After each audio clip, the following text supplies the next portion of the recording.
This Madonna and Child is one of my favorite pictures in the sale. It's by the Milanese artist Giampietrino. What I think is really fascinating about this Madonna and Child is the way that different artists could look at a theme and be inspired by each other. Giampietrino certainly was looking very much to his master Leonardo, and even more so, Giampietrino's influence on Jos van Cleve, the great northern painter of the early 16th century.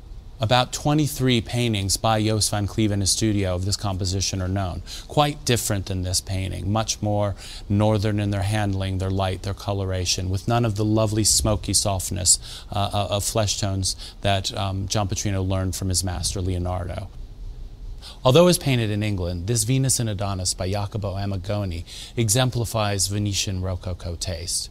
It depicts the young figure of Adonis, the young boyfriend of the goddess Venus, getting ready to set out on the hunt. What Venus doesn't know, of course, is that he'll never be coming back, which simply makes this beautiful depiction of love between a couple even more poignant and evocative. One of my favorite and most unusual pieces in the sale is this wonderful Desco da Parto, or birth salver, by the Florentine artist Bartolomeo di Frusino. It shows a scene of everyday life in Florence, the birth of a child. Bartolomeo di Frusino here pretty much adheres to social custom, and no men are allowed in the birthing room whatsoever.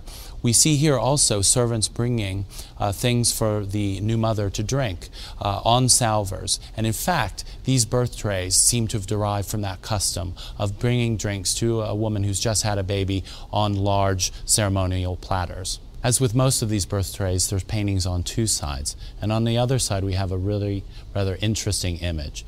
It depicts a young boy, probably representative of the newborn himself, wearing a gold and coral amulet to ward off evil spirits. The inscription around the edge says that he's urinating gold and silver threads. The coat of arms on the right-hand side of the plate is that of the Montori family, and it seems likely that this was commissioned by that family, who were famous goldsmiths in Siena in the early part of the 15th century.